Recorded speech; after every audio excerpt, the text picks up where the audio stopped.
This is a message to those in the New York City area.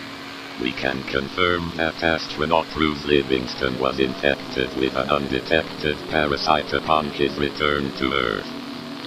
These parasites are called Sequid. Here are some examples to help you differentiate between infected and healthy people.